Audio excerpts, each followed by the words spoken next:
Good afternoon. आज मैं आपको लॉ ऑफ मोशन बताऊंगी।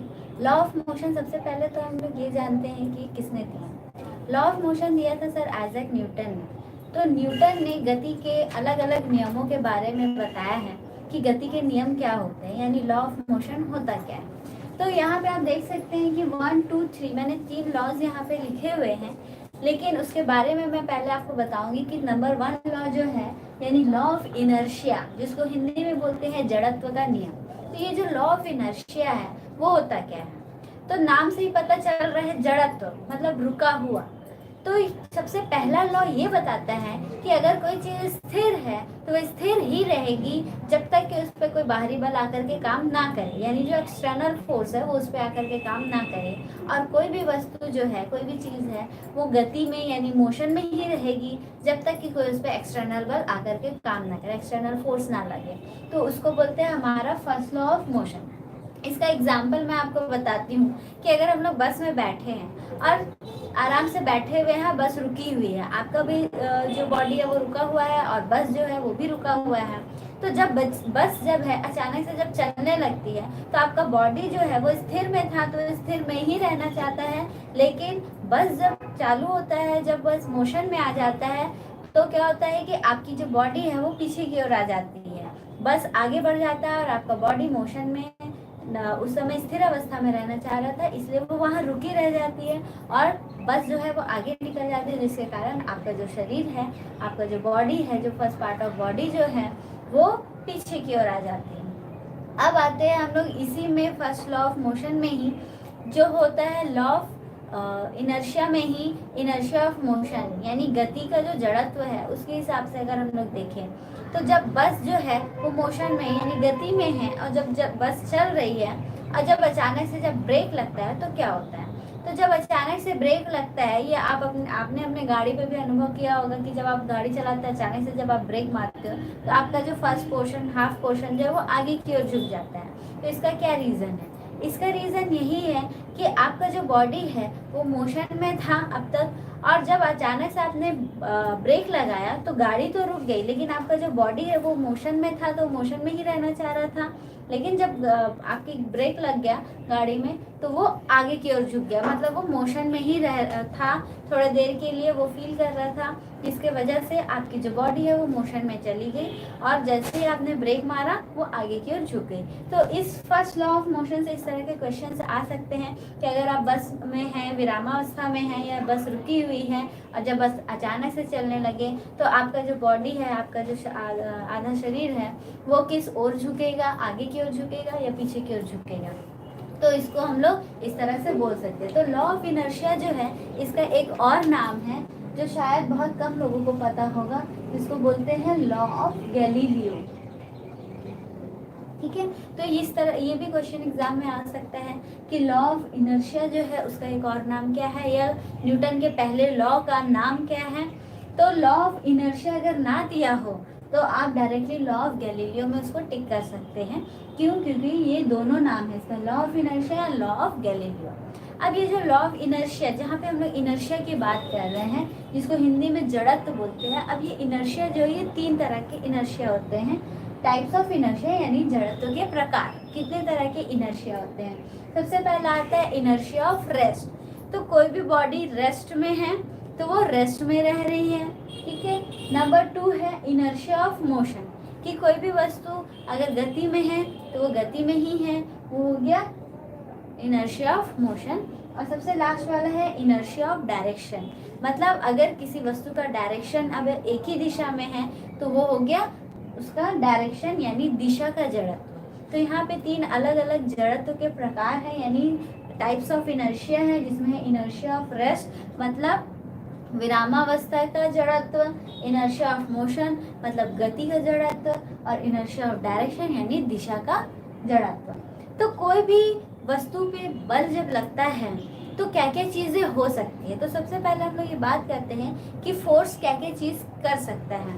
तो अगर हम लोग बात करते हैं फोर्स की, तो फोर्स से हम लोग क्या क्या चीज़ें कर सकते हैं। फोर्स से हम लोग किसी भी वस्तु है उसको रोक सकते हैं, मतलब अगर कोई मोशन में है तो उसको हम लोग उसको रोक सकते हैं फोर्स लगा करके। अगर कोई वस्तु जो है वो स्थिर यानी रुकी हुई है तो उसको फोर्स लगा करके हम लोग मोशन में ला सकते हैं। किसी वस्तु का हम लोग डायरेक्शन चेंज कर सकते हैं, किसी भी वस्तु का उसका साइज चेंज कर सकते हैं, आकार चेंज कर सकते हैं, उसका शेप चेंज कर सकते हैं। तो फोर्स ये सारी चीज़ें कर सकता है। फोर्स को हम लोग हिंदी में बल बोलते हैं। तो ये जो बल है, ये बल को हम लोग इंग्लिश में फोर्स बोलते हैं। और ये जो बल हम लोग किसी भी वस्तु पे लगाते हैं तो इतने सारी चीज़ें ये कर सकता है। तो क्वेश्चन एग्जाम में आ सकता है कि बल से आप क्या क्या चीज़ें कर सकते हैं या बल कहाँ कहाँ पे काम आता है। तो बल से मैंने अभी तुरंत बताया आपको कि बल से सबसे पहले हम लोग किसी भी वस्तु को यानी कोई भी अगर गतिमान वस्तु है यानी कोई भी वस्तु अगर मोशन में, कोई बॉडी अगर मोशन में है तो आप उसका मोशन है तो आप उसको रोक सकते हैं या फिर उसके मोशन को कम कर सकते हैं, उसकी गति को कम कर सकते हैं। दूसरा चीज़ ये है कि कोई चीज़ अगर रुकी हुई है तो आप उसको मोशन में ला सकते हैं यानी उसमें गति उत्पन्न कर सकते हैं। तीसरा चीज़ है फोर्स। और क्या कर सकते हैं कि फोर्स की वजह से आप उसका साइज, शेप और उसका डायरेक्शन चेंज कर सकते हैं। कि जैसे हमारे डेली लाइफ में अगर हम लोग एग्जांपल देखें तो अगर कोई अगर बॉल मार रहा है तो आप अपने बैट से, अगर आपकी तरफ बॉल आ रहा है तो हम लोग जब बैट मार रहे हैं तो उसका डायरेक्शन उधर चेंज हो जा रहा है। हम लोग बैडमिंटन जब खेलते हैं तो जब हमारे पास कॉर्क आता है तो हम जब उस पर फोर्स लगाते हैं तो हम लोग उसका डायरेक्शन चेंज कर सकते हैं। तो यहाँ पे आप बता सकते हैं कि फोर्स ये सारी चीज़ें कर सकता है। अब हम लोग इससे रिलेटेड अब नंबर 2, अब हम लोग बताते हैं कि सेकेंड लॉ ऑफ मोशन क्या होता है। According to second law of motion कि जब भी किसी वस्तु पे बल लगता है तो वो उसके मास यानी द्रव्यमान के समानुपाती होता है यानी प्रोपोर्शनल टू m, और उसके एक्सेलरेशन के समानुपाती होता है यानी उसके त्वरण के समानुपाती, उसके एक्सेलरेशन के प्रोपोर्शनल यानी उसके त्वरण के समानुपाती होता है। अब मास आपको पता है ये होता है द्रव्यमान यानी किसी भी वस्तु का जितना भी क्वांटिटी होता है वो उसका मास होता है। तो उसका मास पे वो डिपेंड करता है। जब भी आप किसी वस्तु पे फोर्स लगा रहे हैं, किसी उस पर बल लगा रहे हैं तो उसका मास कितना है, तो सबसे पहला जो है उसके मास पे डिपेंड करता है कि कोई भी चीज़ कितना उसमें मास है, कितना उसका क्वांटिटी है, और फिर उसके एक्सेलरेशन पे मतलब कितने एक्सेलरेशन से वो मूव कर रहा है, कितना त्वरण लग रहा है, कितने त्वरण से वो कोई भी वस्तु जो है वो घूम रही है या चल रही है, ये गतिमान है। तो हमारा second law of motion, Newton का सेकेंड लॉ ऑफ मोशन के अनुसार ये है कि किसी भी वस्तु पे लगने वाला जो बल है वो उसके मास और एक्सेलरेशन, उसके द्रव्यमान और त्वरण के समानुपाती होता है। तो इन दोनों को मिला करके हमारा एक फॉर्मूला बन गया F = ma। ये फॉर्मूला जो है ये आगे आपके बहुत काम आने वाला है। Force = ma, mass into acceleration. Force का आपको पता ही होगा कि उसका यूनिट होता है, फोर्स का यूनिट होता है न्यूटन, जिसको हम लोग n से डिनोट करते हैं। ठीक है, तो n इसका SI यूनिट हो गया। अब आते हैं थर्ड लॉ ऑफ मोशन। तो थर्ड लॉ ऑफ मोशन जो होता है उसके अनुसार क्या होता है कि जो फोर्स है, किसी भी बॉडी पे लगने वाला जो फोर्स है, मतलब every action creates equal and opposite reaction. इसका मतलब ये हुआ कि हर बल के अनुसार उसका प्रतिबल उसके ऑपोजिट डायरेक्शन यानी विपरीत दिशा में बल लगता है। आप किसी चीज़ पे बल लगा रहे हो तो उसके ऑपोजिट डायरेक्शन में भी बल लगता है। तो ये according to Newton's third law of motion. तो यहाँ पे हमने 3 लॉज आपको बताए लॉ ऑफ मोशन, जिसमें सबसे पहला लॉ है law of inertia. According to second law of motion F = ma, and according to third law force उस पर लग रहा है, उस पर जो भी फोर्स हम लोग लगा रहे हैं उसके ठीक विपरीत फोर्स लग रहा है, जिसके कारण यहाँ पे ये माइनस, मतलब माइनस यहाँ पे डायरेक्शन शो कर रहा है। ठीक है, तो यहाँ पे माइनस साइन का मतलब है कि उसका डायरेक्शन दिखा रहा है कि उसके ऑपोजिट डायरेक्शन में फोर्स लग रहा है। अब हम लोग आते हैं लॉ इक्वेशन ऑफ मोशन में। अब इक्वेशन ऑफ मोशन यहाँ पे आप देख सकते हैं कि V = U + AT, V² = U² + 2AS and S = UT + ½ AT²। तो सबसे पहले हम लोग ये देखते हैं कि V क्या होता है, U क्या है, A क्या है, S क्या है और T क्या है। तो T जो होता है वो होता है टाइम टेकन, मतलब जितना समय मोशन में जितना समय लग रहा है वो हो गया उसका टाइम टेकन। अब आते हैं यू। यू जो है वो सबसे पहला जो आप उस पे वेग लग रहा है, यानी इनिशियल वेलोसिटी। इनिशियल वेलोसिटी जिसको आप हिंदी में बोल सकते हैं आरंभिक वेग। फिर है वी। वी का मतलब होता है फाइनल वेलोसिटी। फाइनल वेलोसिटी का मतलब हो गया अंतिम वेग।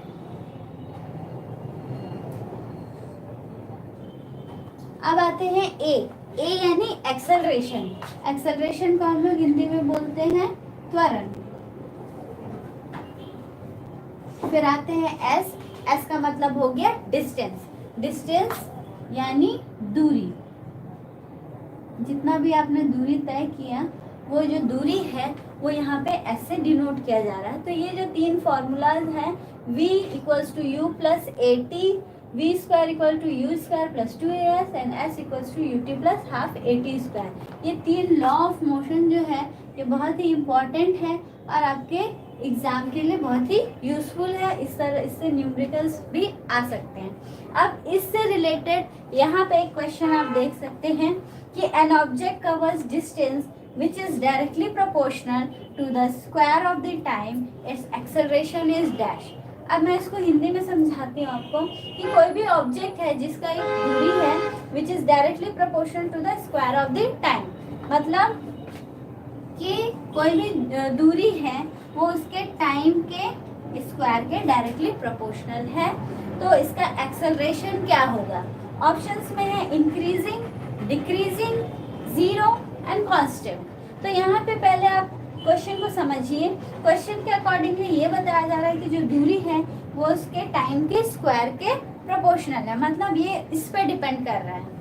तो इसका एक्सेलरेशन क्या होगा। तो यहाँ पे टी स्क्वायर वाला फॉर्मूला पहले तो आप यहाँ से सर्च कर लीजिए कि यहाँ पे टी स्क्वायर वाला फॉर्मूला हमारे पास ये है s equals to u t plus half a t square.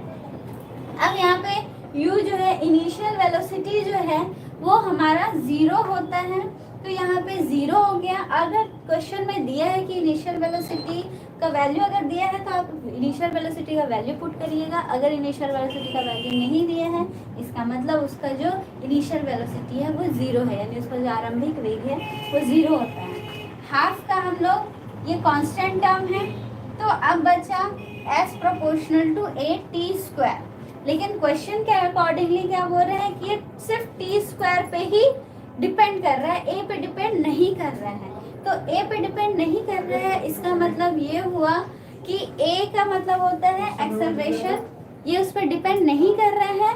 इसका मतलब क्या हो गया कि ये जो ए होगा वो कांस्टेंट होगा, जिसके वजह से ये सिर्फ उसके टी पे डिपेंड कर रहा है। ए का वैल्यू जो है हर जगह सेम हो रहा है, बस टाइम पे ये डिपेंड कर रहा है। तो यहाँ पे हमारा ऑप्शन क्या होगा, कांस्टेंट। क्यों, क्योंकि यहाँ पे s जो है a और t दोनों पे डिपेंड कर रहे हैं, लेकिन according to question s proportional to t square है, तो a का वैल्यू कांस्टेंट होगा तभी ये पॉसिबल हो सकता है। तो इस तरह के कंफ्यूजिंग क्वेश्चंस आपको आ सकते हैं एग्जाम में। अब हम लोग इसके आगे एक स्टेप आगे बढ़ते हैं, equation of motion under gravity. तो आपको पता होगा कि जो ग्रेविटी यानी जी होता है उसको हम लोग बोलते हैं एक्सेलरेशन ड्यू टू ग्रेविटी। मतलब ये जो ग्रेविटी है ये एक तरह का एक्सेलरेशन है जो इस फॉर्मूला में ए के रूप में यूज किया गया है। तो ए यहाँ पे एक्सेलरेशन यानी त्वरण है, किसी भी प्रति इकाई वेग जो होता है वो त्वरण कहलाता है। तो उसी तरह से जी भी है, यहाँ पे एक त्वरण है, लेकिन वो किसके है, ग्रेविटी के अंदर है, यानी गुरुत्वीय त्वरण जिसको बोल सकते हैं, जिसके वजह से हमारा कोई भी चीज जो है, अर्थ जो है किसी भी चीज को अपने तरफ अट्रैक्ट करती है। तो अगर जी है, मतलब अगर हम लोग को मोशन अगर कैलकुलेट करना है ग्रेविटी के अंदर, तो इसी फॉर्मूला में जितना भी वैल्यू है वो ए के जगह पे हम लोग उसको लगा देंगे जी।